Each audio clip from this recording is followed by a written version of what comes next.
Podcasthinker di mana semua orang ada cerita.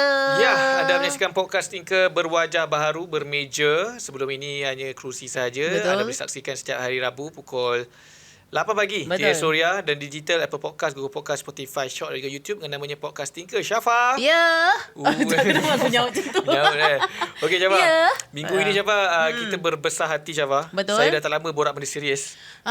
Tapi tak tahu ada serius berapa minit yang pertama je rasa. Yelah, sebab saya rasa isu ni memang isu yang saya rasa memang dah lama kita tak pernah sentuh langsung. Sepanjang kita bersiaran selama 6 tahun. Ini antara isu yang besar juga yang terjadi dalam milenium ini. Sebab apa kita tak pernah sentuh isu ni? Sebab benda ni agak tabu. Dan juga kita tak nak salah cakap lah basically. Salah cakap satu. Satu lagi sebab kita tidak ada expertise. Okay. Kita boleh cerita experience kita, tapi tak ada orang yang boleh mengesahkan. Betul. Sebab kata orang cakap self-diagnose. Betul. Selalunya macam itulah. Okey, Syafa.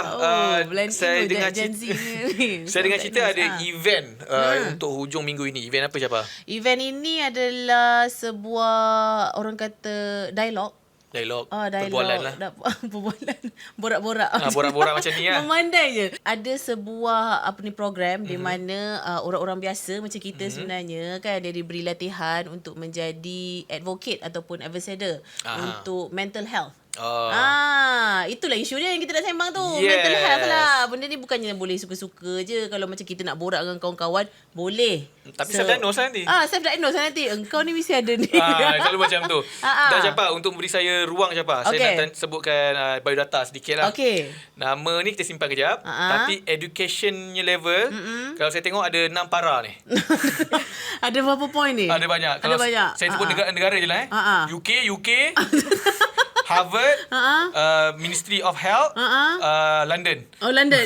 UK, London. Kita bersama dengan siapa, Syafa? Kita bersama dengan Miss Sitra daripada Triangle Psychology and Psychiatry and Psychological Support. Selamat datang. Hello. Hi, Syafa. Hi, Haikal. Betul yang UK, London semua tu? Betul. Tak ada yang beli ke macam tu? Jangan dia tengah study pun sekarang ni. Okay.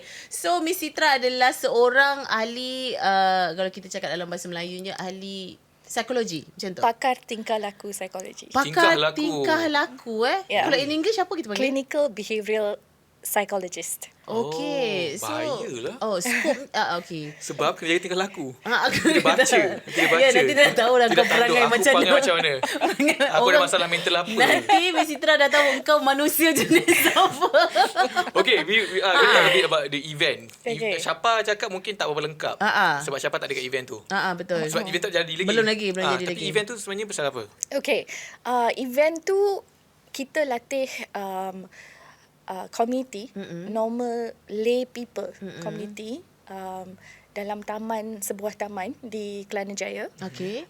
And that was my idea to latih these people who are lay people to become mental health ambassadors. Is to just promote daily conversations about mental health. Because for now, people around 60 and above or 50 and above, they are not understanding what is mental health. Betul. Okay, betul. Betul lah. So, we just train them on counselling skills. Macam mana nak cakap. We listen and we don't judge. Okay. Right? Sometimes judge by inside our heart. We are normal humans. We tend to judge. But we try to destigmatize as well mental health, the communication around mental health. And also we gave them some talks on depression, anxiety. And also a new thing in Malaysia is not knowing that we can go to GP, our normal general practitioner, clinic. Right? Klinik biasa? Our doctor, doktor biasa tu, that we can go and discuss with them. The first line of treatment, it could be from them. Maksudnya orang biasa ini? Okay. Orang biasa. Okay. Tu menarik juga. Okay, tak apa. Saya buat event dulu, nanti saya tanya. So the event actually, we had 9 days of training.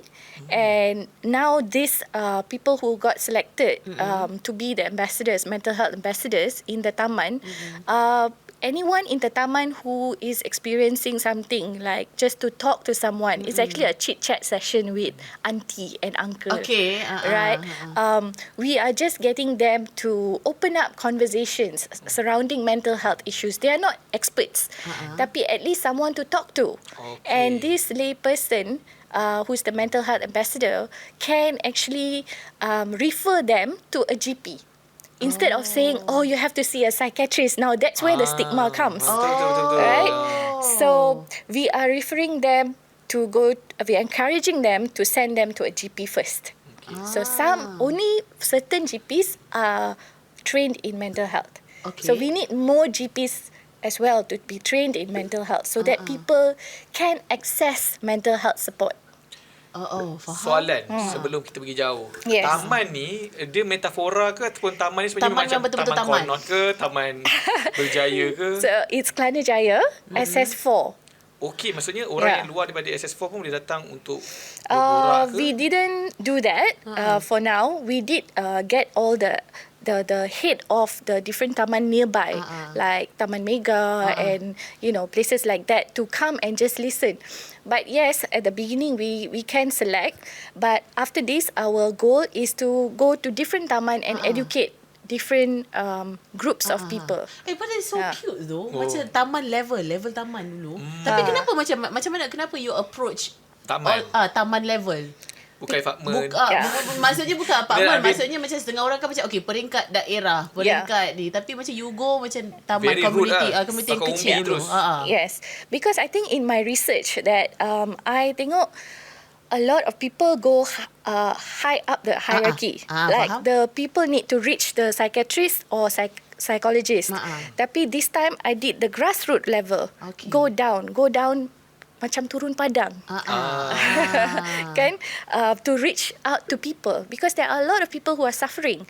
However, maybe they are taken care of their, for children, they are taken care of their grandparents or their aunties, uncles and things like that. And orang ni yang tak faham apa tu mental health. If someone says I nak bunuh diri, dia macam tak take it seriously. Faham. Right? So it's just a phase ke apa ke Yes, kan? it's just a phase. So itulah judgement. Di situlah bermulanya judgement. Adakah sebab itu juga you target orang yang you nak jadi advocate ni, orang yang berumur 50 tahun ke atas, bukannya orang muda? Ada juga the youngest that we have is 30 years old. We opened up to anyone to actually sign up for the program. It's up to them.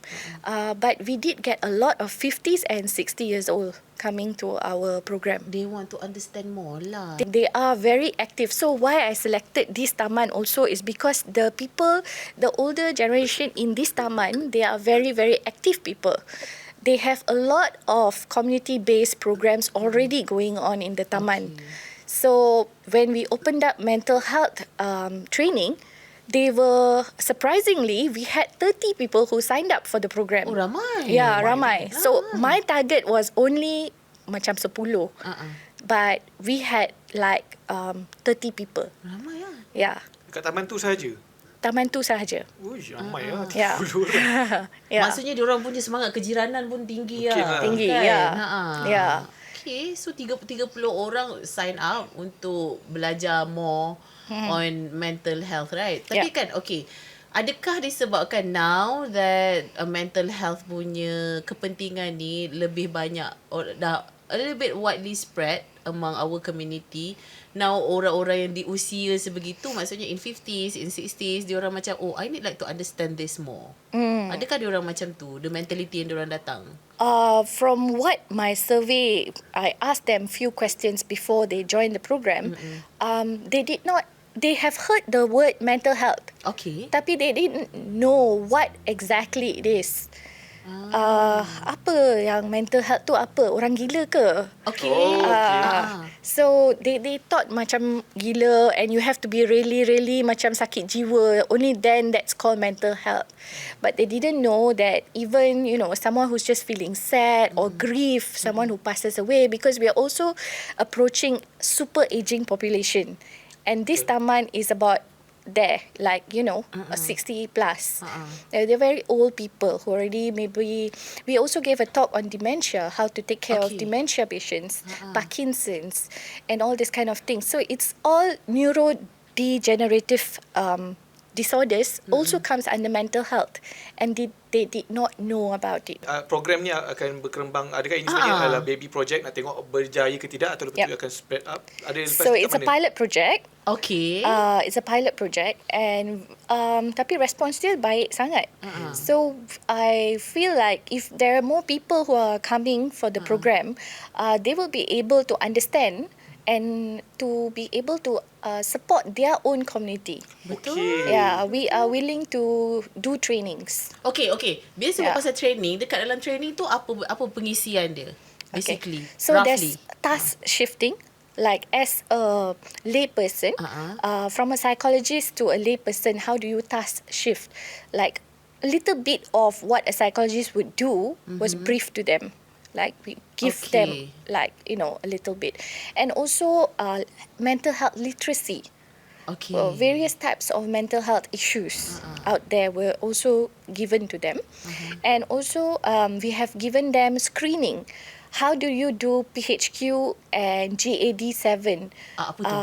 Okay, so PHQ is for depression. PHQ is 9. So there's 9 questions where people would have to tick the questionnaire, and we would see the level of depression. But anyways, this is just a screening. Okay, It's screen, not betul. a proper ultimate assessment. goal, Macam jawapan. DASS and all that tu kan? Yeah. Yang test yang kau perlu buat online Das. segala tu. Yeah. Tapi dia Das. bukanlah Das. tapi dia bukanlah Das. jawapan yang muktamad yang kita ada. Dia just Guideline. Guideline. It's just ha. a pre-assessment kind of thing. So when they have done that, and the community now knows how to fill that up, they can at least identify someone who needs support right away, right? And GAD is for general anxiety disorder. Okay. There's 7 questions in it. Banyak. dia Tak tak susah banyak. kan? So it's a very simple Dia assessment. tak susah kan? Tak Dia susah. ABC ke? Tak Tak ada. tahu juga. Dia macam sangat memerlukan dengan tidak memerlukan. Pakai skala lah. 1-10. Adalah juga kot question yang ada skala. Okay. Yeah. Kemudian bila okay, so maksudnya that would help them like macam to get like macam some sort of indication, yang ini kena ada like further assessment. Correct. Macam tu. Yes. Okay. Yeah. Okay, saya nak Community tanya. support lah basically. Betul. Kan. Yes. Okay, saya nak tanya benda yang luar daripada event ni, iaitu tentang mental health. Okay, bila cakap pasal mental health kan, benda yang orang akan cakap macam depression, anxiety, apa lagi? Aku tahu 2 tu je. What's the common What's the ni common dekat one? dalam Sebab kita punya sebab society kalau tanya sekarang? orang, 2 tu je dia tahu. Depression, anxiety. Yep. Tapi sebenarnya ada banyak sebenarnya. So I think just after heart issues, Jantung. heart diseases, Okay. the next biggest thing is depression. Oh. The biggest killer is depression. The biggest killer. Not killer lah, but Okay. biggest common mental health disorder Yang is teruk lah depression. maksudnya. Yeah. Yeah. So there are anxiety, there's OCD, ADHD, autism. When you have dementia, there's also psychosis. There's also brain injury, right? Someone who got met with an accident and their brain had injuries.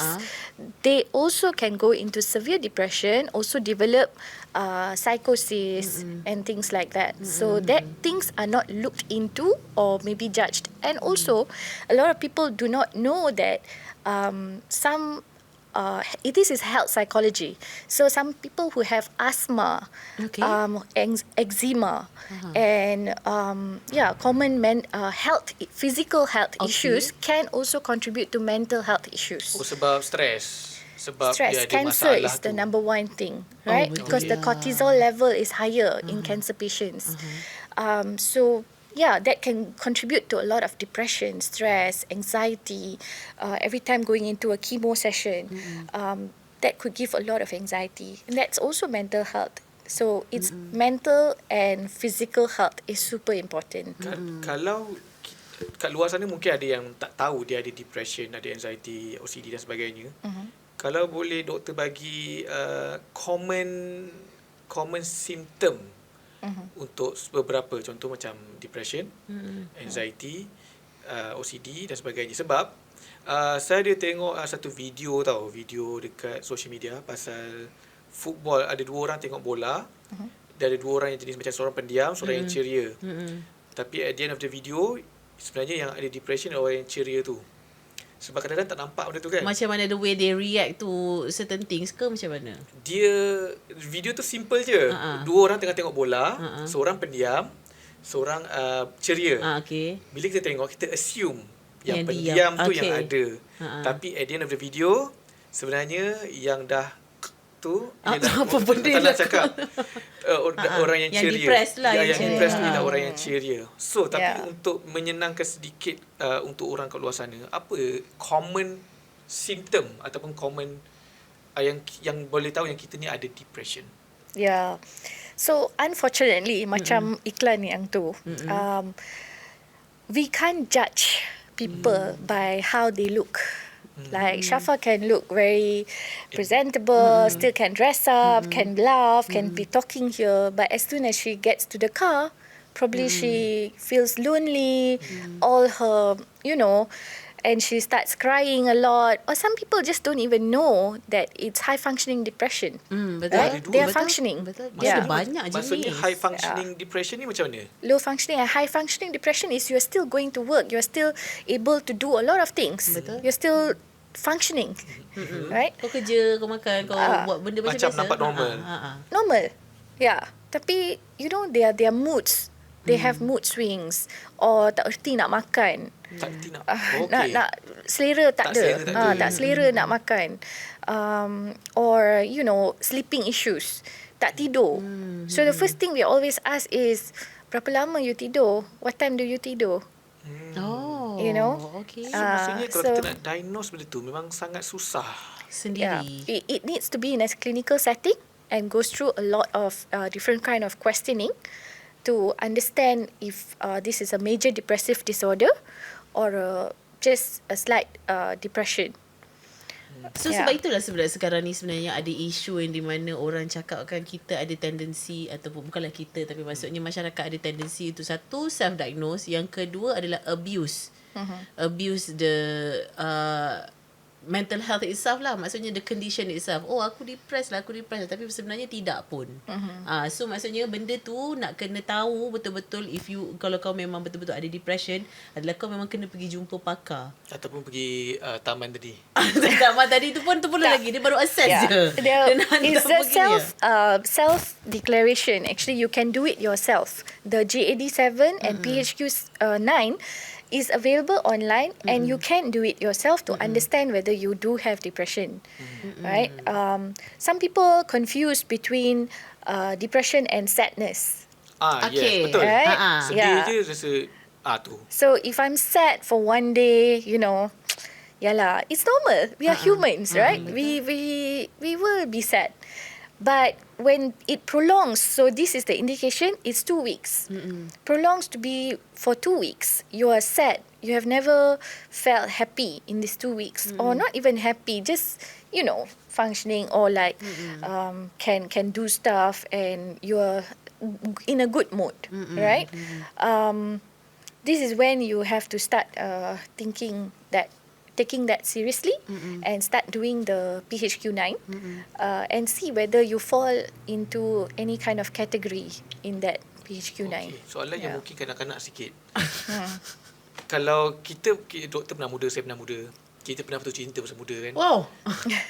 Kalau contohlah kita putus cinta. Mestilah Haikal tu kan handsome. Bukan. Soalan dia. Haikal tu lah. Maksudnya aku yang tinggalkan orang. Yes. Orang yang depressed sebab kau tinggalkan dia orang. Okey, kalau contohlah ada kan orang cakap dia bercinta, lepas tu dia putus cinta. Dia rasa macam tak boleh makan, tak boleh tidur, teringat dekat ex for 1 week, 2 weeks. Dia bukan, adakah dia boleh lead to depression? Boleh induce ke macam mana? Dia boleh So, spark. yeah, you asked a very correct question. Actually, if you take suicide cases as well, the first biggest thing is financial. Okay. Financial. And second one is relationship. Oh, okay. Yeah. So these are the two major triggers for someone to be depressed. Financial. Betul. Financial and relationship. Financial kita faham. Kalau relationship ni sebenarnya macam ada orang macam move on je lah. Faham tak? Kalau macam financial, mungkin semua orang faham tak ada duit dia akan lagi stress. Betul. Sebab duit kena cari. Betul. Cinta pun boleh cari. Tapi orang cakap macam cari pasangan kan available mana-mana online. Tapi itu membawa kepada different people, different capacity, mental capacity. Betul ke tak? Ke macam mana? Okay. Macam ada contohnya macam Haikal putus cinta. Senang move on. Senang move on. Syapa putus cinta rasa macam nak macam tu. Kenapa berbeza? Macam the way we cope things, kenapa berbeza? Well, in general speaking, like some people have more resilience. Okay. Right? Some people have more resilience. Maybe their life challenges has been there from young. So they know how to just, survive, cope and get out of the depression. But also, I have to touch base on underlying issues, coexisting problems like ADHD. Okay. Alright, autism. Okay. Sometimes autism ni, they don't have much emotional tu kan. Faham, So the connection. So they feel like it's very robotic, right? So kau Jangan self-diagnose. adakah kau di mana-mana spektrum? Aku tak tahu. So when you have some underlying issues, it's evident that your brain structure is different as well. So you have the hypothalamus to be more active and more sensitive towards like trauma or emotions where amygdala is hyped up. So you tend to get this kind of depression and PTSD and trauma and everything to you lah. This is not very common for people to explain, but because neuropsychology is one of the biggest thing that you need to know when you are doing your studies in the UK. Tadi doktor dari UK tu. Banyak kat UK. So neuropsychology is the foundation to everything in the UK. Even if I write a small essay, it needs to be linked back to neuropsychology. But in Malaysia, I might be wrong to say this, but the neuropsychology is not so strong here. Emphasized, not very strongly emphasized. So probably that's why some people just think that it's normal to be depressed and things like that. But there's structural differences in the brain, right? That we need to dig in and see further. Tapi itu sebab daripada dulu memang begitu, right? Mungkin yang pertama sekali mungkin the way our parents were brought up untuk untuk macam sentiasa keras. So dia membawa kepada generational, orang kata turun generasi dari generasi ke generasi. Diwarisi lah. Maksudnya kau kena kuat, itu semua hanya cabaran, hanya tantangan, tapi tak ajar macam mana kita nak cope dengan benda tu. Sebab doktor buat research banyak kat UK. Okay. Bukan doktor lagi. Belum doktor lagi. Okay. So macam you buat research dekat UK. Dan juga dekat Asia. You duduk dekat Asia, which is Malaysia lah. Memang ada apa kata macam siapa cakap, cara kita dibesarkan macam siapa cakap. Asia kan lebih kepada keras, lebih kepada self-discipline. Macam UK kan lebih lagi sayang menyayangi. Parents nampak love towards children. Kita kan tough love. Kan kalau maksudnya kalau salah rotan contoh. Adakah ada efek juga dari segi tu, sebab mungkin kat UK lain style, Asia style lain. Adakah sebenarnya orang Asia yang lebih banyak depression compared to orang kat sana? I wouldn't say that. I've not really researched on that. Tapi I think it's the same. Different kind of traumas or anything that can make them sad in overseas. And also here, yes, there are. So when we look at something, we have to look at genetic component, environmental, predisposed to what kind of trauma and things like that. I wouldn't say people in the UK have less trauma or less depression or anything. Actually, there they have different set of issues, right? Like at the age of 18, you already kena jaga diri sendiri. The parents akan biarkan mereka keluar dari rumah. Kan? Betul. Kita balik kelas, balik rumah, makan lagi tengah hari kat rumah. Mak tak halau. Anak mama. Okay. Okay, bila kita cakap pasal itu tadi, maksudnya macam kita tak boleh nak compare di satu-satu lokasi, kawasan dengan satu lagi tempat tu. Adakah dia punya environment tu? Upbringing semua lah. Upbringing. So maksudnya, okay, so mental health punya, adakah kita panggil dia problems ataupun mental health issues ni, mental health issues ni, adakah dia terbahagi kepada beberapa bahagian? Contohnya satu hereditary. Satu okey, maksudnya satu genetik lah. Genetik, okey. Genetik. Satu lagi maksudnya macam Miss Sitra cakap tadi, daripada surrounding, environmental punya influence. So maksudnya yang banyak sebenarnya yang banyak mempengaruhi adalah apa? Adakah dia genetik ataupun environment? Mostly any mental health disorders, that means like ADHD, autism, it's proven to say that it's genetic, right? But environmental factors also can play a big role in diagnosing someone. So when we want to diagnose someone, we have to look overall. Genetic, environmental. So there's nature and nurture. Okay, faham. Right? So nature and nurture plays a big role. Tapi kalau dia kalau tak ada genetik langsung, maksudnya dia punya parents, dia punya grandparents apa semua tak ada pun, contohnya tak ada pun ADHD, tiba-tiba dia ada ADHD. Adakah kes itu berlaku?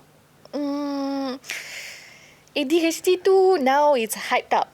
Okay, right? faham, betul. So, like I said, kalau you have a structure brain which is the hypothalamus, which is overactive, when you get thrown into some kind of abuse or something, you can develop ADHD kind of symptoms, or you already have an underlying ADHD condition and it just made it worse. You know, symptoms and having a ADHD punya diagnosis is different. Faham? Right? Yeah, and also there's a long-term condition where it's like fibromyalgia or chronic pain disorders and things like that. It manifests into body pain. Yeah. So a lot of people. Maksudnya kalau kita ada mental disorders, ada tendensi juga benda tu membawa kepada physical punya ni. Betul.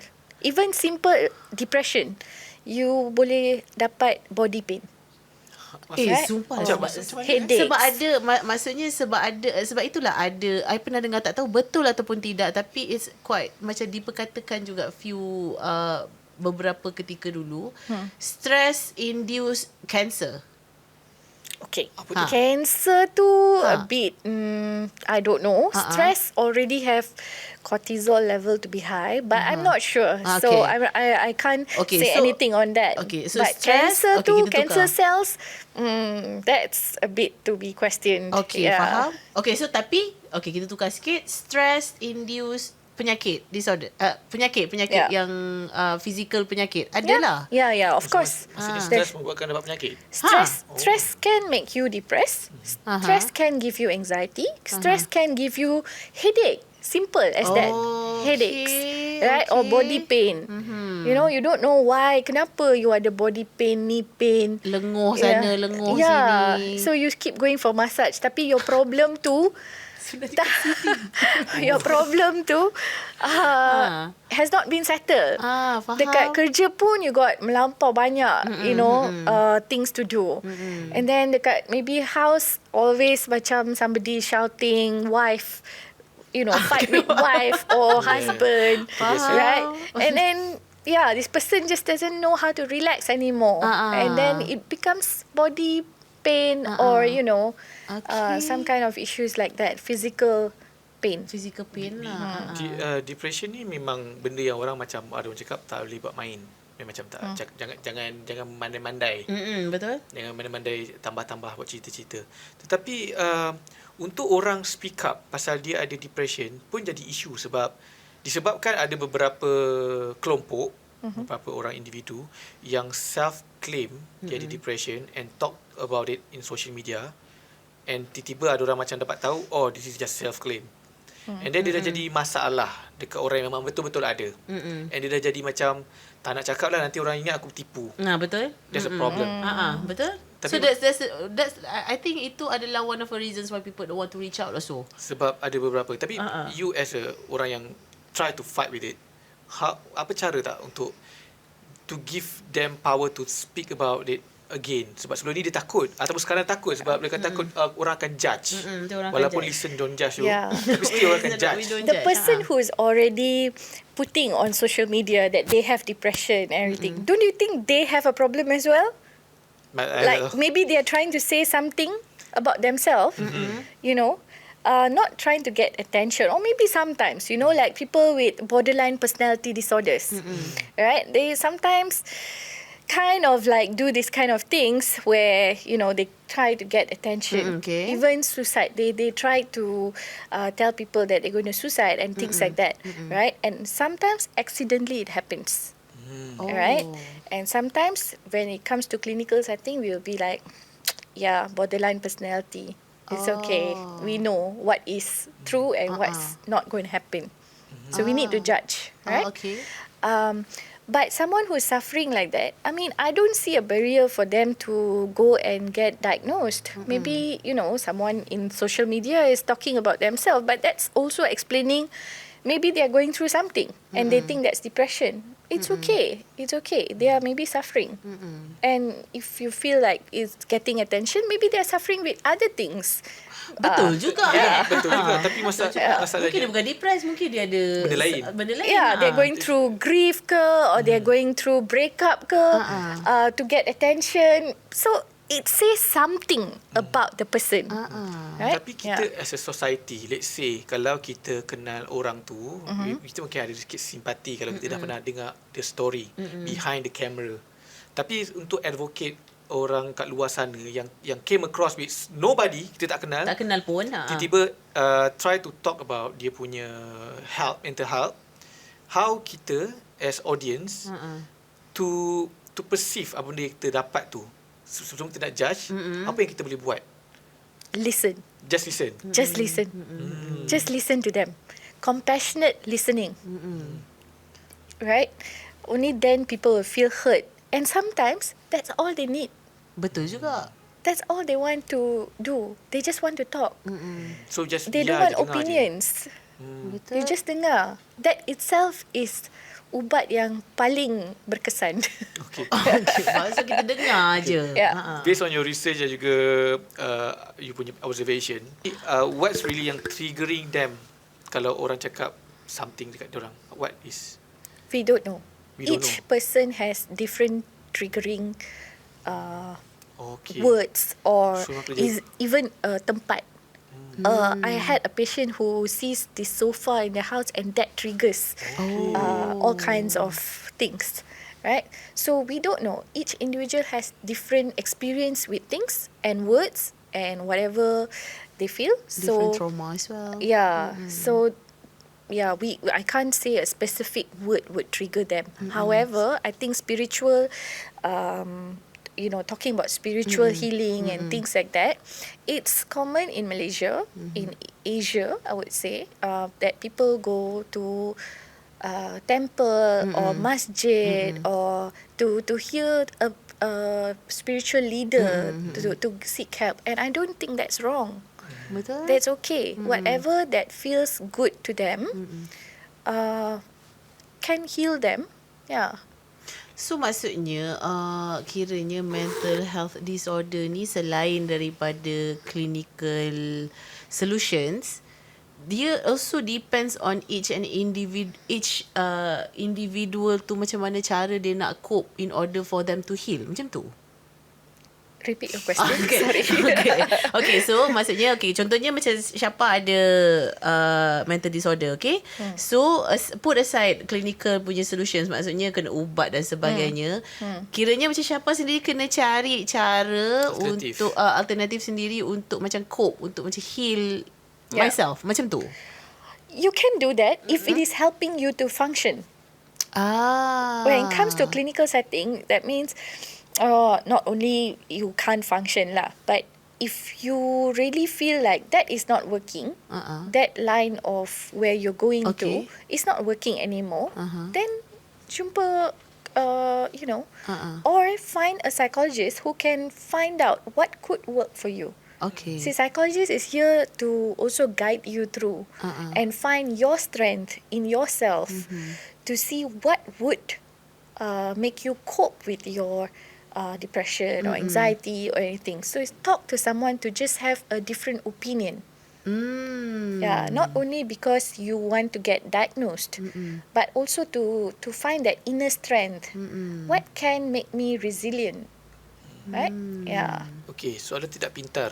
Tapi selalu ada orang nak tanya tapi takut nampak Disclaimer. Betul. Setiap kali nak Sebelum keluar takut. soalan tak Sebab pintar soalan ni ni. memang kena tak pintar. Tapi orang selalu tertanya. Kalau kita sakit kepala, kita makan ubat paracetamol. Okay. Tapi benda yang kita tak nampak, contohnya macam penyakit mental. Kenapa kena makan ubat? Sebab kalau benda tu boleh diubati dengan cara whatever yang tak perlu makan ubat, kenapa tak perlu ada ubat? Kenapa ubat tu perlu ada? Hakal, you soalan tu pintar. Tapi yelah, mungkin ada orang sana macam Bukan tak pintar. takutlah orang siu. Actually betul doh. Macam Tak, aku tak rasa soalan tu bodoh sebab pun. kenapa makan ubat kan? Macam tu lah. I think it's a very good question. Okay, so when you have depression and things like that, there's a lot of chemical imbalances happening in your brain. That is what is making you not function or feel low in mood, something like serotonin, dopamine. You have no motivation, so dopamine, so we have norepinephrine and things like that in medications like ADHD. Common medicine to take is Concerta or Ritalin. Apa untuk function apa tu? Is to make you Balance. concentrate. Okay. Right? So that's dopamine and norepinephrine. So when someone really can't, they have tried every kind of therapy to help them to cope, and you see that this person still can't cope. There is some guidelines, right, where it comes to when the person is above a certain age and you have physical symptoms and can't function and things like that, we would encourage them to see a psychiatrist to find for medication. Right?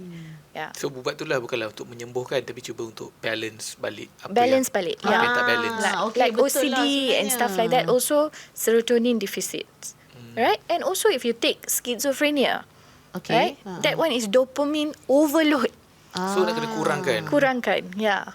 Oh, okey lah. Yeah. Mungkin itu juga salah satu stigma juga, yang mana orang kata kau makan ubat ni mesti kau baik. Tak juga. Dia bukan macam sakit kepala je dah. Dia macam benda tu sebenarnya, ubat tu sebenarnya nak bagi balance kau punya level macam orang biasa macam tu. Kata kat social media lah.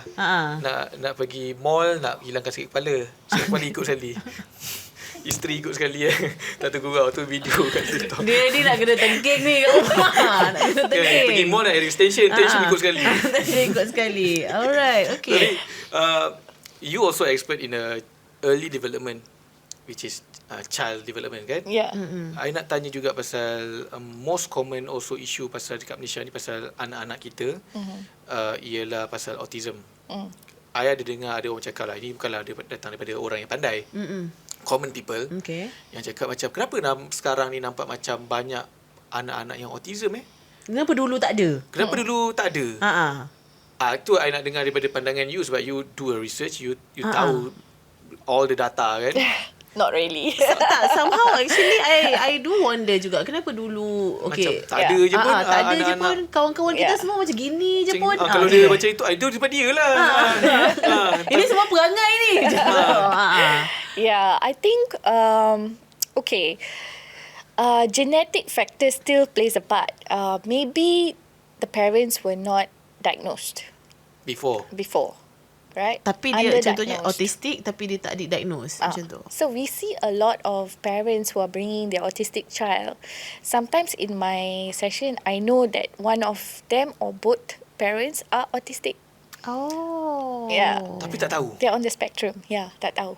So when we sit down with them and have macam therapy and just talk to the parents, you will hear a lot of stories. The mother says that, the father is the same, no emotional connection. Oh lah tiba. Rupanya bapak dia pun sama. Oh Tak okay. lah, sometimes also mak lah. Okay. Faham. Oh, Yeah. okay. But also there's also environmental factors. Okay. Where pollution. Pollution Yeah. udara. Pollution in the Food. bahan kimia. Okay. So like food, seafood, right? If you see the mercury levels Okay. are higher, right, in seafood. And so it starts when you already pregnant.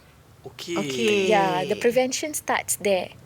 The mom is so stressed. There's hormonal changes as well. Right? A lot of women these days are working. Stress. They're yes. stressed. But last time there's not much of stress to handle, Sometimes, environmental factors, even when they are pregnant, they have divorce, they have so many other factors going on. So it makes a difference to the baby's development. Kita Yeah. pergi patah balik kejap je, sikit je pasal genetik. I nak tahu kalau adakah anak mewarisi autism, dia punya apa tu, jarak generasi tu satu ataupun daripada atuk. Contoh, Yeah. anak autism, bapa memang tak ada, Parents tak ada, tiba-tiba Tapi- grandparents ada. atuk ada. Adakah itu possible ataupun sebenarnya boleh parents ada, anak ada ataupun dia melangkaui generasi? Yeah, you don't have to take 2 generations higher. Okay. You just have to take. When we want to do a diagnosis, it has to be just Parent. parents, right? Or cousins who have it. Cousin? Cousins, saudara mara yang Okay. sudah ada autisma. And you will be able to see that there is a pattern in the family, Actually, lah. Apa Betul juga. Maksudnya macam dalam family besar, bila kita tengok balik kan, mungkin kat dalam family kita yang our family straight unit, maksudnya daripada our parents tak ada. Tapi bila tengok macam our cousin ada anak yang autistik macam tu. Tapi sebabnya kita memang berkait lah kan. Kita memang sedarah sedaging macam tu. So, faham. So maksudnya memang ada tendensi lah juga. So macam bila kaji-kaji balik, kalau kita punya cousin apa semua ada, so, okay. Maksudnya it's a genetic punya ni lah. You don't have to go so far to grandparents. So when we take a report also, we kind of draw the family tree only. We don't really, but if there's something like the grandfather was on some medication, but the parents didn't know what was it, but he had like schizophrenia or bipolar, we will take into consideration. Okay, also dia ada juga genetik dan juga external factor macam mercury. Okay, kalau external ni bila cakap pasal external, adakah macam tak fair kalau kita cakap macam ibu yang mengandung tu kena jaga betul-betul supaya anak tak dapat autism? Sebab Kenapa tak fair pula? Bukanlah tak fair maksud aku. Macam nanti tahu cakap salahkan ibu mengandung sebab makan tak jaga, itu tak jaga, ini tak jaga, stres. Lepas tu anak keluar macam ni, salah mak. Aku tak naklah macam tu. Okay. But is it fair to say that macam ibu kena jaga juga betul-betul macam tu? Definitely, 100%. Because development starts, kan 1 minggu you have to go to the hospital, 2 minggu by first trimester. It's because the baby is developing. That's why it's called, like autism, it's called developmental disorder. So even it is 1 week, it's a development of the child. Okay. So you need to take care of the mother. Okay. And Kena the jaga family. Isteri awak. Satu je. Jangan ganda kan. Bahaya. Isteri awak. Macam tu. Okay, selain daripada tadi you cakap pasal mercury, you cakap pasal stres. Apa lagi external factor yang boleh boleh ada Untuk pregnant moms. Possibility, yes. Yeah. Mungkin ada dengar ni mungkin bakal ibu. Betul. Mungkin sedang. Yeah. Lesser screen time. Ibu yang bukan anak. Ibu yang kena less. Yeah.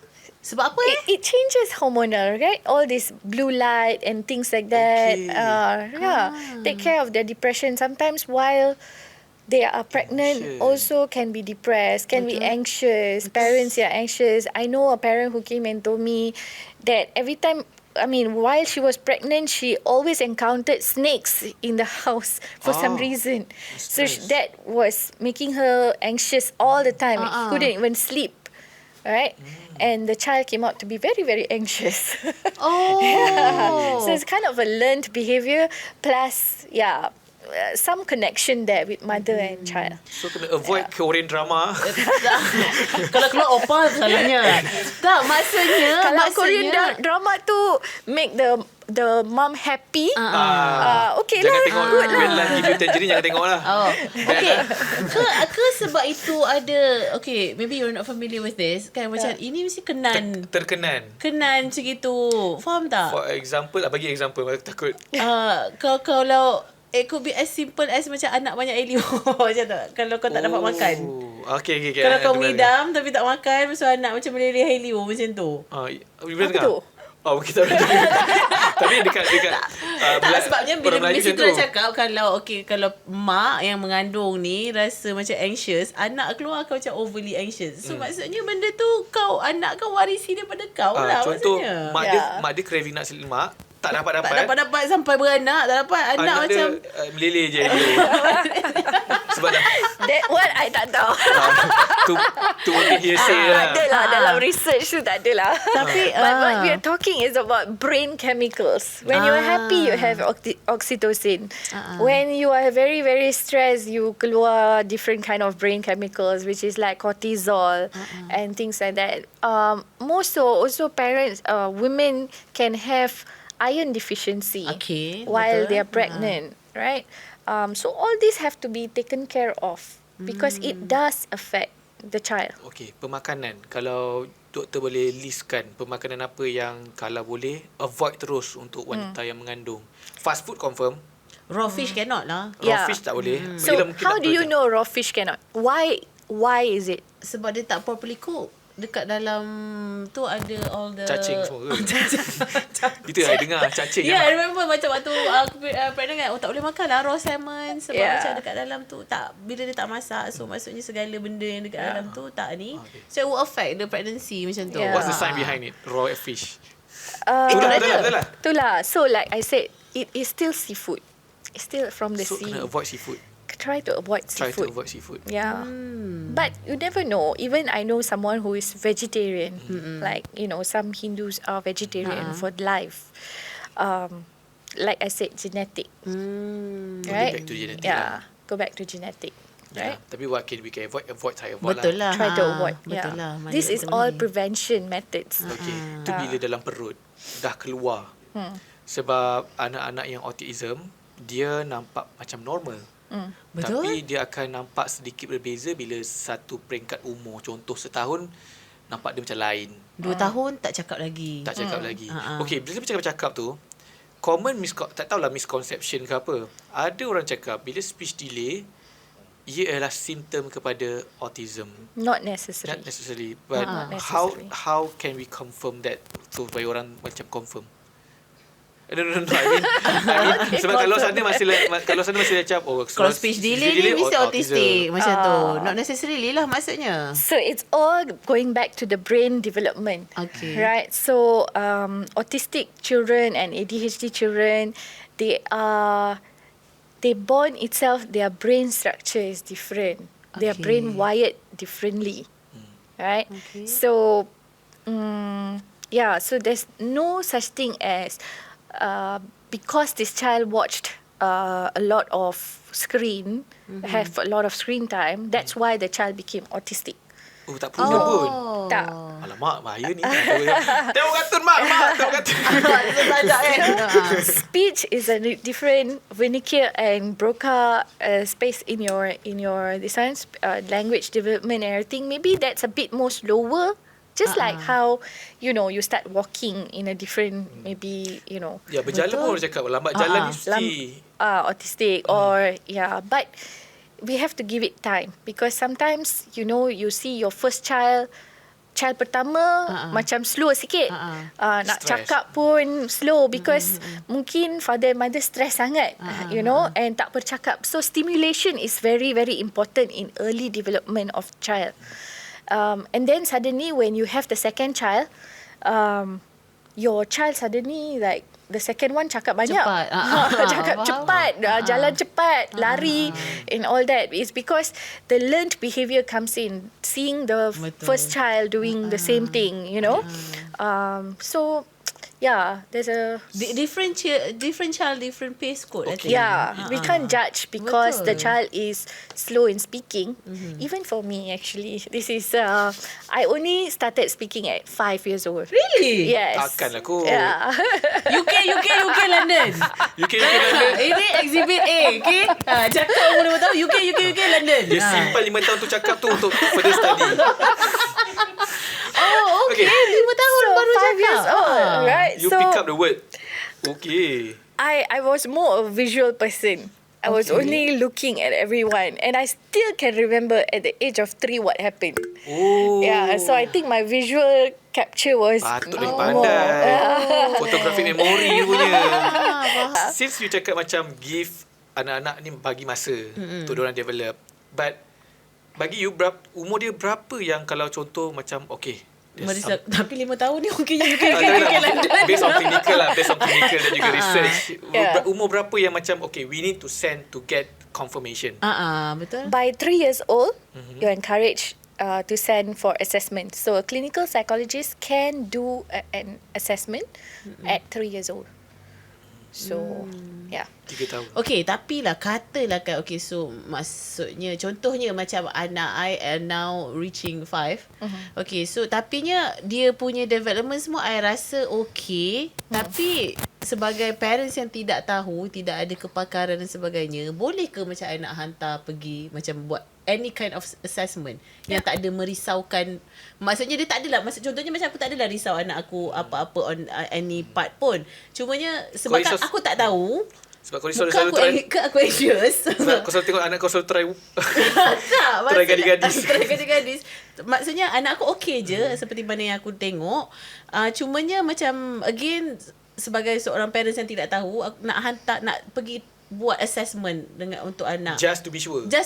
Just nak tengok from clinical punya aspect, dia punya growth macam mana, dia punya development macam mana. Is that okay? Boleh? Yeah, there's something called Developmental Pediatrician. Okay. So they are the one who will just do observational, just observe your child playing around their clinic, and they would be able to say maybe stunted growth ke, or this is on par with 3 years old, 5 years old kan your anak. So 5 years old, nothing to worry, because when you come to a clinical psychologist, the question would be, why are you referring? Okay. Why are we taking this case?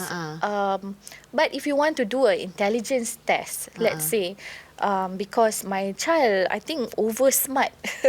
Risau pula. Pandai risau pula. Macam-macam isu lah. Cikgu dalam sekolah ni cakap my child macam tak nak fit in because dia pandai sudah, like to baca and everything. So the child is so bored. Okay, betul. Duduk Which is sana, ada je kes macam tu, right? So duduk SPM awal ke pun? boleh juga.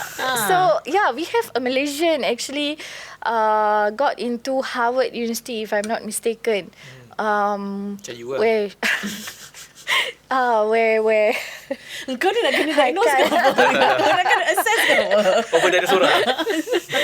Okay. So because the intelligence is there, however, social interaction skills are not on par with, So if we send them to Harvard and do a program there with 20 years old, even though the intelligence level is there, but we will worry that the social EQ tak ada. so that's the part where some parents would send for homeschooling and just to get that the IQ part to be also supported, and then they send the children to go for play school and other kind of things, because the child's development for social skills is on par with a 5 years old. Okay, faham. Something like that. Yeah. Dia ada satu terlebih, satu yang balance. Tetapi macam sorry, you dah kahwin belum? Belum, okey. Tapi kalau you pergi mungkin hari perayaan ke apa ke, kalau ada orang yang macam tanya you anak dia okey ke tak, macam you rasa macam ni tak, rasa macam pressure tak, sebab orang datang kat you untuk orang assess. Yeah, I think at the very beginning when I was younger, I'm 15 years in practice. So but when people come and still ask me, look like college student. Betul ke? You look young by the way. Betul ke? You boleh, you will understand. Well, that doesn't play a role. That doesn't matter at all. Of course, the younger days I used to say, I have my niece. I also know.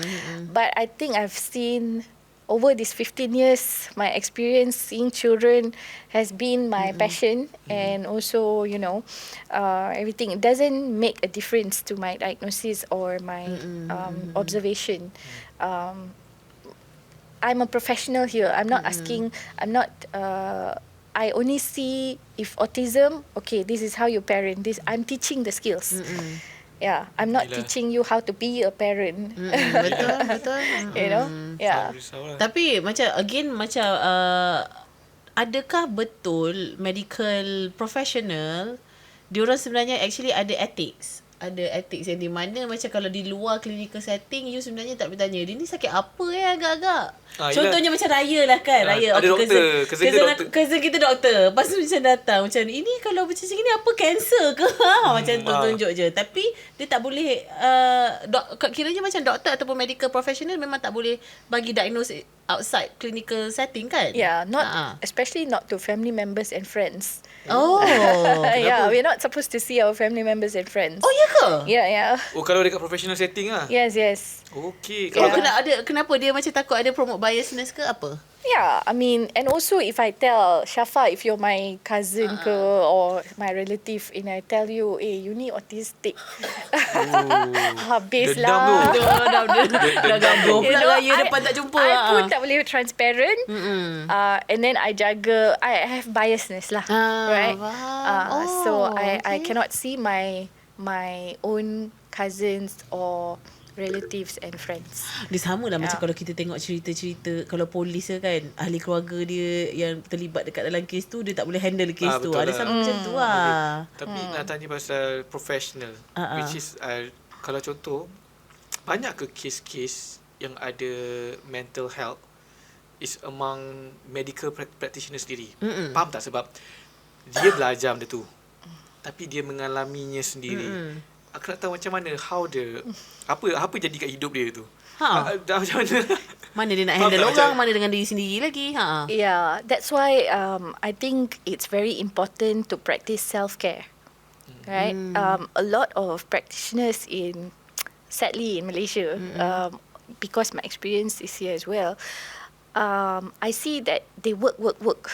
Okay, there's no maybe fixed salary. There's a lot of issues out there as well, where if I don't work, I don't get paid for the whole month. If I take 1 month off, finish, I don't get paid. And then they say, your patients are waiting for you. Your, waiting time is too long. So we get pressured by the center itself. So it's important to have a balance. Lifestyle and also your work balance, and I think a lot of professionals, because they are tied up with a lot of, and we feel very guilty when we take leave, like, how are my patient? Macam mana? So the shift is not there, and then also because a lot of, sadly, medical professions, they kind of like have to work like macam promote themselves and all that. It's in their hands because there's no fixed salary. Okay. So that's maybe something to be tackled, where but if you're asking mental health professionals, is it? In Boleh jadi mental health or health professional. Like mental health lagi lah macam mental health lagi lah macam ironic. You are not teach macam you help people with mental health, but you sendiri ada mental health. Yeah, something like ADHD. If I have ADHD, probably I'll be the best coach for you because I will understand you. Right? So it works out. But if I have ADHD, so what? I can be the best in that line to tell you because I pun faham you, you pun faham me. Sebab kalau orang kan macam ada stigma tu kan. Betul lah, that could be a blessing in disguise also. Yelah, tapi kalau macam kau pun ada, kau pun ada ajar orang macam tu kan. Macam tu kan. Society akan macam tu lah juga. Kau nak cakap orang, kau pun sama. Macam tu. But well, some people who, like I say, if there's no work-life balance, everything manifests everything macam, I pun macam ni now.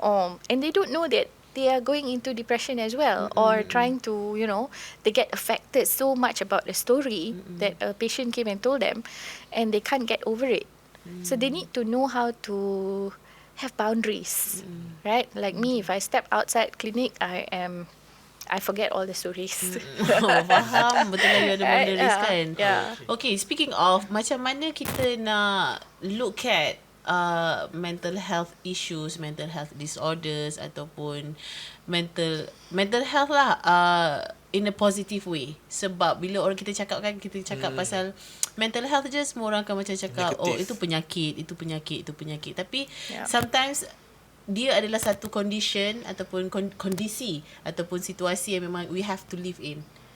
Kan, for a long time. Sometimes memang yang tak akan ada, macam you cakap lah, ubat-ubat hanya untuk membantu, not necessarily heal.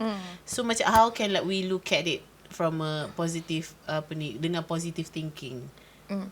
Macam mana?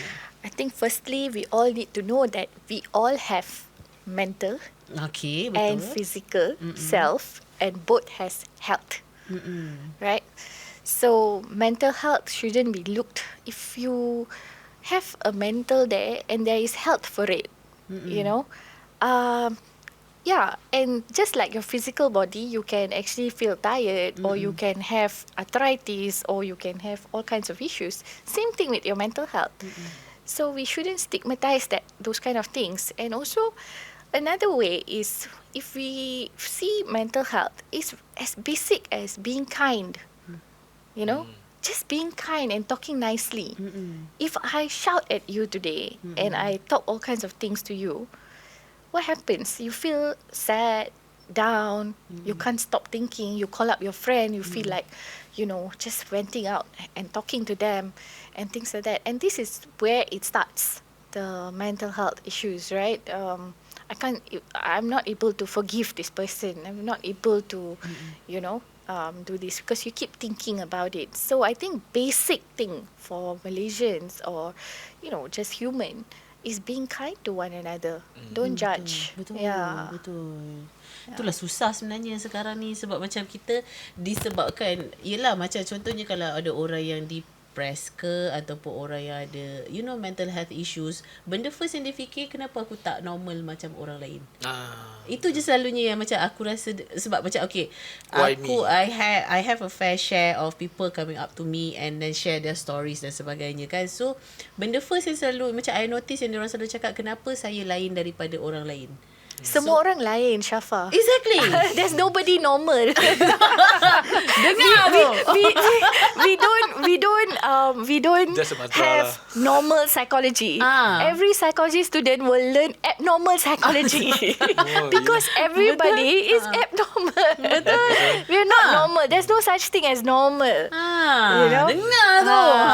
So basically maksudnya macam, okay, so maybe they feel, why am I like different, without knowing that actually we are different from each of us are different kan. So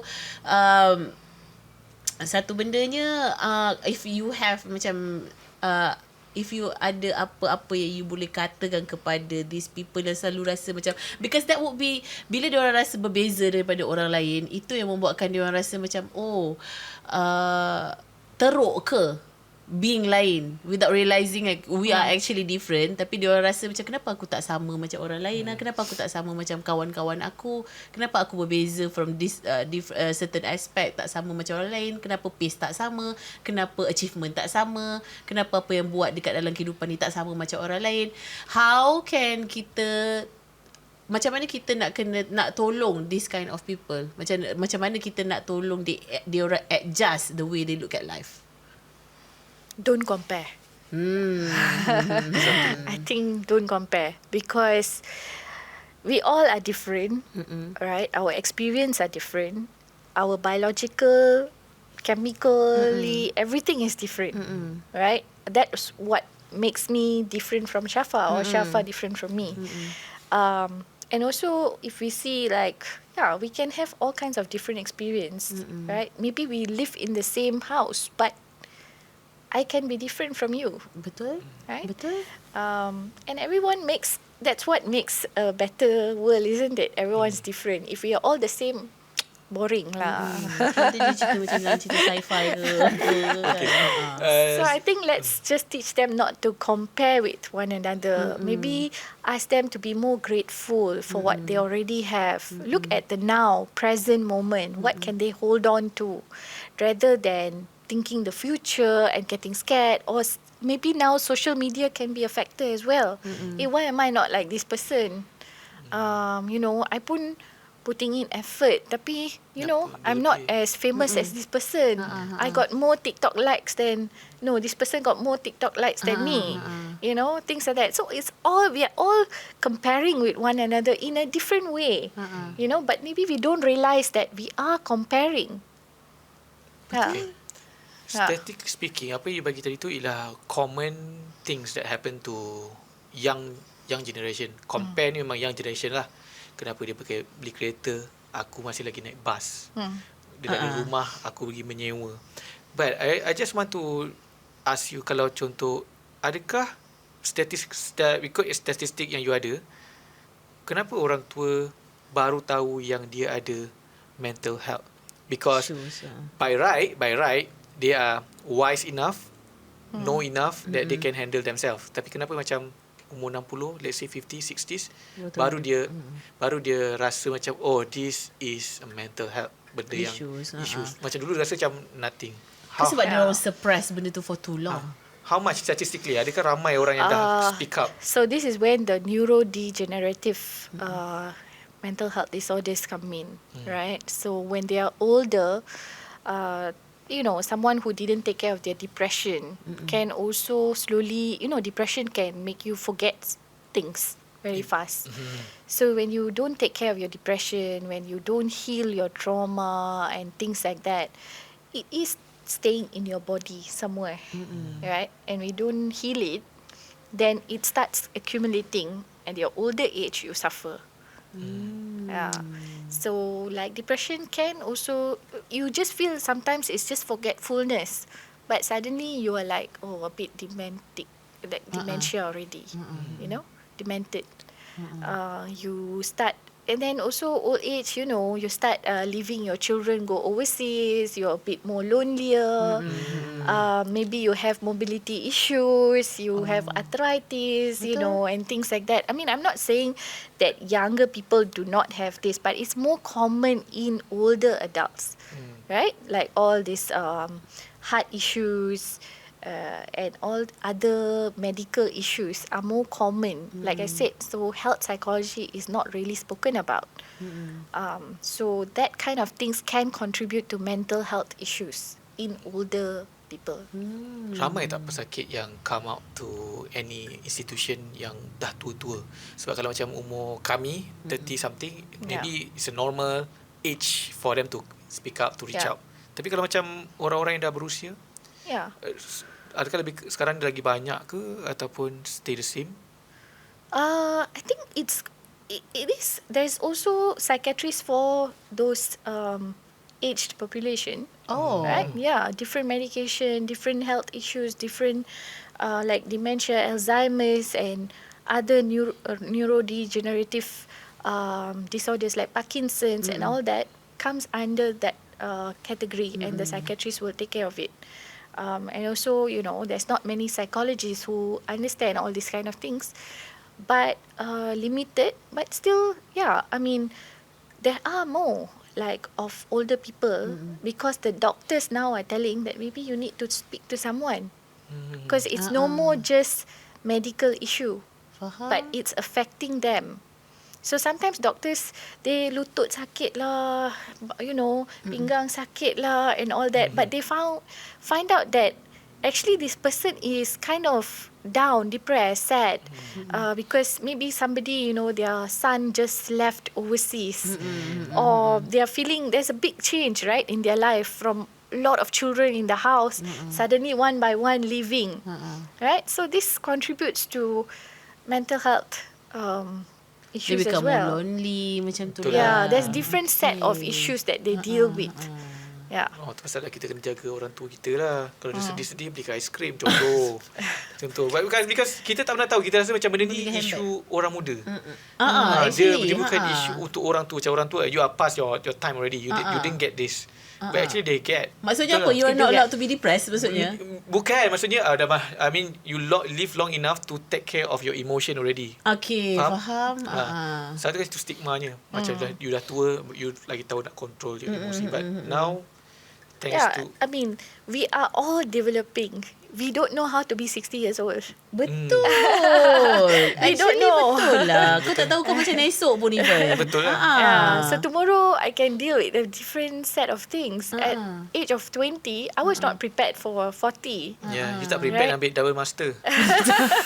You tak prepared. You can London. At 5 years old. At 5 years old. You tak tahu. So we are not prepared. And also same, every time there is changes, right, to our life and things like that, as a new mother, as a new wife, husband, we are going into different roles, and we are not prepared for these roles and responsibilities. Kita boleh nampak dekat luar macam mana. Maksudnya contoh example, tak apa, when the time comes for you to go through it yourself, dia akan jadi macam, sebab tu orang cakap macam apa, kita tengok orang boleh, tapi bila kita rasa sendiri, it will be a different thing. Yeah. Faham. Apa orang cakap tu, shoes something. Put yourself inside our other shoes. Tak lain. Put yourself in my shoes. Do not put yourself in other people's shoes. Tak sama. Okay, balik kepada event tadi. Boleh? Event yang akan berlangsung hujung minggu ni. So, maksudnya diorang dah habis training lah. All the community members ni dah habis training lah. The ambassadors ni. Yes, they have done more than 9 hours. So about 14 hours of training. Actually, this is a replication of a friendship bench model, right? Okay. So it's evidence-based model that worked out in Zimbabwe. So where Dr. Dixon was the only psychiatrist in Zimbabwe at that time. Seorang je? Seorang saja. Satu Zimbabwe dekat tu? Dekat Zimbabwe tu seorang je? My God. So, and then he had a girl who spoke about suicide, and she basically took off her own life because from her place to Dr. Dixon's place, she couldn't get a bus and couldn't get help on time.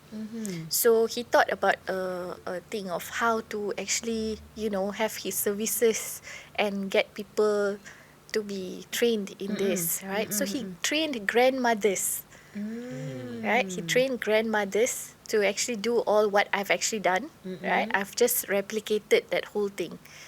And it is a evidence-based, intervention. Okay. So it has now spread to like, US, to everywhere around the world, right? But unfortunately, maybe to me, I felt like in Malaysian setting, I need to change a little bit. In terms of? In terms of cultural understanding and things like that. So if getting them to come over to train and everything, there might be some, differences, right? Betul. Nak tanya, kalau contoh, mungkin ni kan the first batch, pilot batch. After this, boleh tak I tahu apa benda yang kita belajar? Kan cakap ada 9 hours of learning kan. Apa yang you ajar sebenarnya untuk this advocate, is it? Yalah tu maksudnya tadi Miss Sitra kan dah cakap macam mana cara literacy, mental health literacy. Maksudnya, No, I mean, yes, I know. Self-screening test, depression, dementia, so common mental health disorders. So meaning is you give them information ke ataupun sebenarnya you ajar cara untuk rawat deal with them. Or to even identify, how do you identify someone with depression or anxiety? And then the counselling skills was very helpful to know how to just talk, to have open-ended questions or close-ended questions, and just listen. How do you rephrase? How do you summarize someone's story? You know, so that was taught by Miss Azza Yasmin. Dr. Elvin from Sunway taught them how to do task shifting, mental health literacy, and also self-screening tests. Dr. R.S. Kumar taught them on what happens in a GP setting, mental health in a GP setting. Oh, okay. Right? Itu yang macam nak tanya dari awal-awal tadi. So, sekarang ni macam kita kita pusing sekejap. Sideline sikit. Sideline sikit. Kalau orang kata, if you don't feel okay emotionally ataupun mentally, go and see psychologist ataupun psychiatrist. Tapi sebenarnya kita boleh je pergi jumpa GP. So, that's what is very new. I have introduced this to the program as well, because in the UK kita tak pernah dapat jumpa psychiatrist or psychologist. It's very hard for you to get appointment. Dengan GPU pun is 2 weeks waiting list. Kalau you sakit also, you have to call the hospital, and your appointment will be in 2 weeks time to see the GP. Dah baik demam. Dah baik demam. So that's where probably the NHS is crashing down. But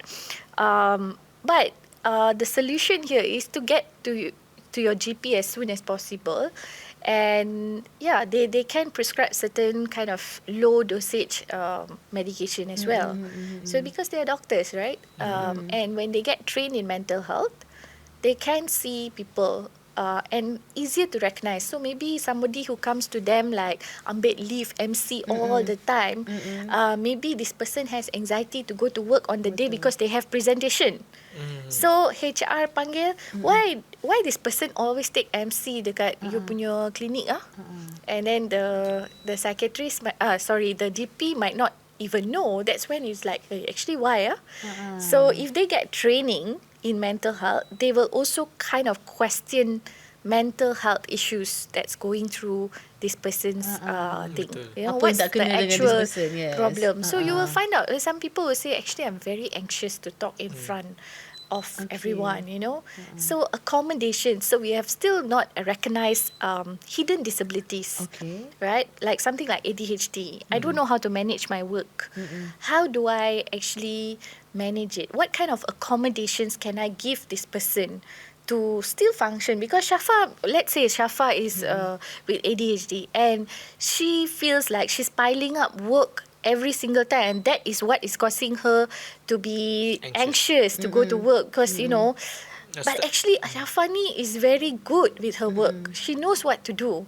It's just that she can't find like what is the strategy, how to work around it. Which one nak start dulu macam tu. How to so I will have to so my next thing is hidden disabilities, where I need to teach people accommodations. You know, how to accommodate someone. It's the easiest as if I'm on a wheelchair, how can I accommodate? The accommodation would be lift, or, you know, having a proper pathway for them to access, right? So that's what's missing in Malaysia for now, I feel. And a lot of hidden disabilities, which is like all these mental health issues are hidden disabilities, which is not known. Tak nampak. Selalunya, adakah first jumpa tu dah boleh open up everything? Tak kan? Selalunya dia akan simpan dulu. It depends. You know, some people can open up. As soon as they see you, maybe you have that aura that I can open up and tell you all my secrets. And some people take a long time to open up. Bukan trauma. I mean, different hidden things different pace lah maksudnya. Okay. I am just different. Maybe I'm a person who don't open up much. But I'm trying to work on that skill. And I'm coming to see a psychologist.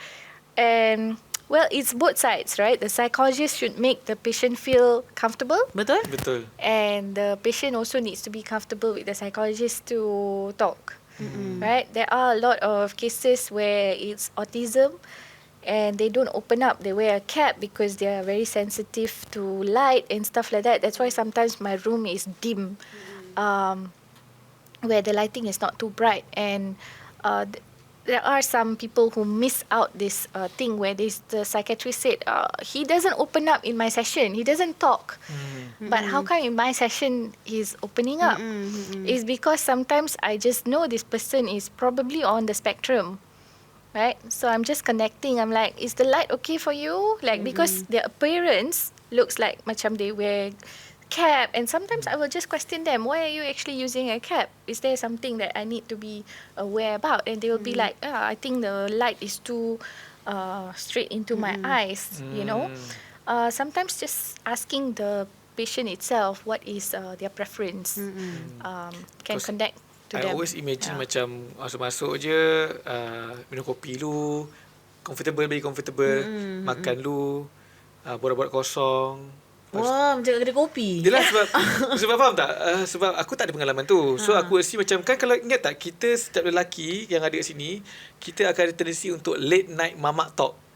Maybe kita guys tak relate lah, tapi lelaki kalau saya akan relate. Di mana perempuan tak tunggu malam. Perempuan cakap je.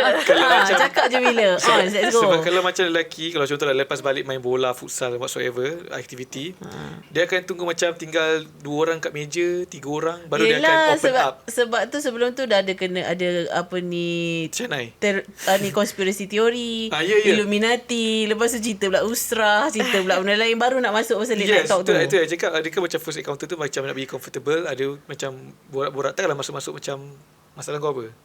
No lah, directly macam tu. But it depends a lot on the psychologist punya experience. Alright, some psychologists macam from the buku.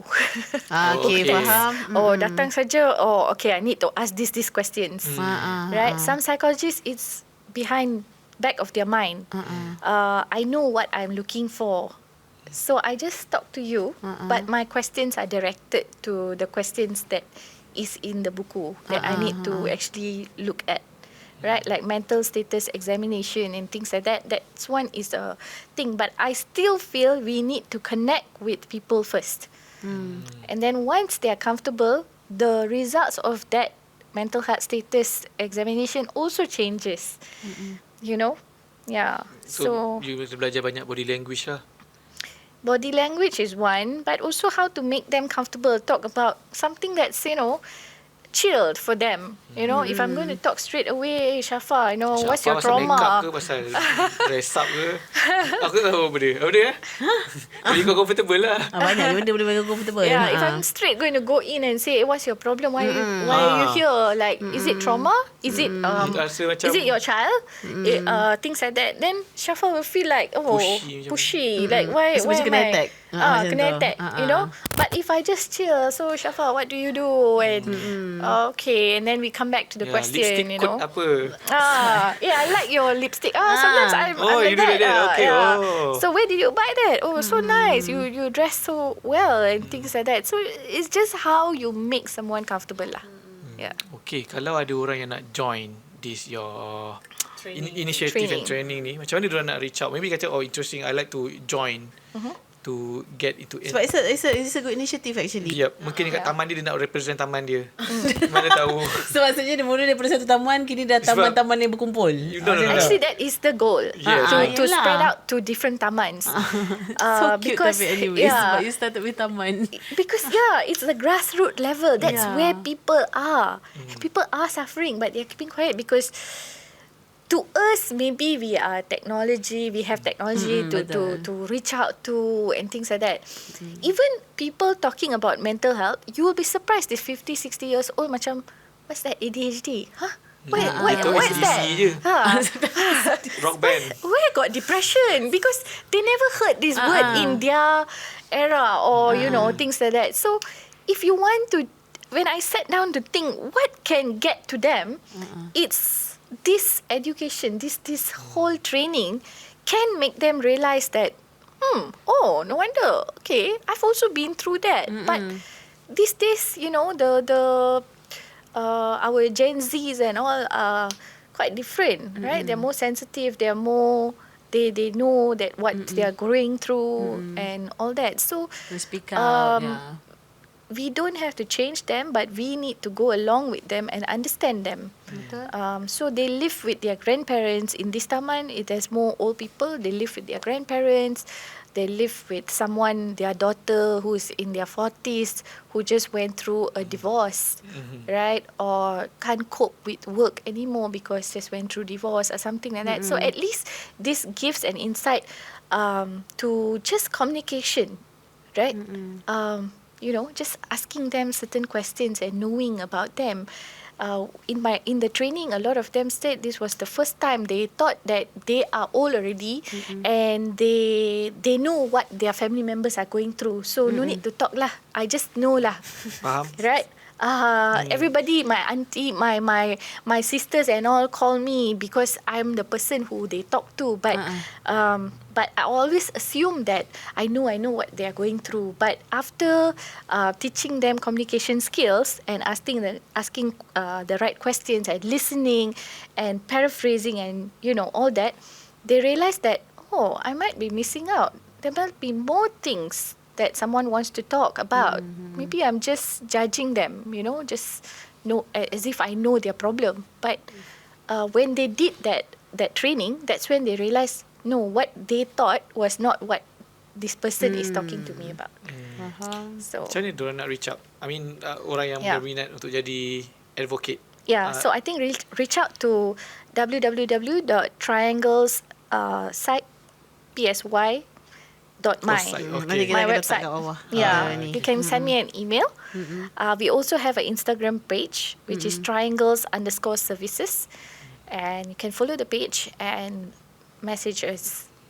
Yes, itu dia terjawab sedikit sebanyak tentang mental health, pasal autism, pasal early development sedikit. Tapi apa harapan you untuk orang luar sana yang mungkin sekarang ni try to reach out tapi masih tak ada lagi kekuatan to reach out for their problems? Try to get used to speaking to someone that you're comfortable with. You don't have to come straight away to a professional, but try to reach out to someone who can be supportive of you, and that they can be supportive and also not talking your stories out there lah. You have to build a trust with that person. Right? Trust is very important, and confidentiality. Not like today I talk to this auntie and then tomorrow the auntie go and tell to everyone, you tahu tak this person si Polan ni Joya masa taman Joya bukan kata apalah. So we have taught them about confidentiality. They have gone through the training and they realize, I do say all that kind of things because I don't know what to do. Sometimes I'm just talking lah, stories. Just nak tahu orang punya insight juga kan. So when they go through the training, they realize that people need to build that trust with you. If tomorrow one person knows, then this person is not going to come back to you and see you. Betul. So it gives them a, it's for them also to learn something new, at the same time have a role in the society. That I can do this, as a layperson, because old people are always constantly looking for something to do. Betul. So, so people who are interested, even young or old, doesn't matter.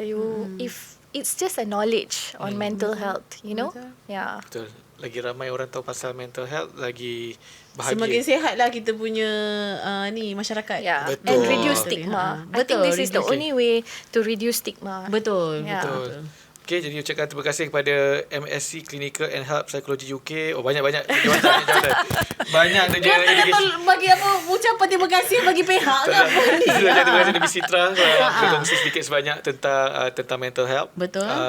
Kalau anda ada masalah juga, please reach out. Kalau tak ada masalah pun, kalau nak tanya ataupun to understand mental health awareness better, ada binatang lah dekat dalam set kita hari ni. Seorang je. Kan? Ada 2 binatang. Satu dan satu lagi terbang. Okay, reach out. Yang pentingnya sebenarnya reach out if you are in ada problem ke, ada mental health problem yang you rasa you mungkin ada tapi you tak tahu macam mana nak address it, reach out. Ataupun you ada someone yang you kenal yang mungkin you rasa ada problem, also you can always reach out. Sebab sometimes kita tak tahu macam mana nak handle ataupun deal dengan this other person. Always reach out, tanya dengan mereka yang lebih pakar supaya kita tahu macam mana nak tanganinya. Betul. Baik. Terima kasih sekali. Thank you very much, Shafa and Nabil. Bukan Nabil, Haikal. Sorry. Nampak macam Nabil Mahir kan? Tak, nampak macam Nabil meletup. I don't know where I got that Nabil from. Ahmad. Tak apa. Semua orang yang datang sini semua akan salah nama dia. So jangan risau. Okey, kita jumpa lagi pada minggu depan pada hari waktu sama setiap hari Rabu pukul 8 pagi di digital Ep4 podcast Spotify, Syok dan juga YouTube dengan namanya Podcasthinker. Kita jumpa lagi minggu depan. Assalamualaikum. Bye.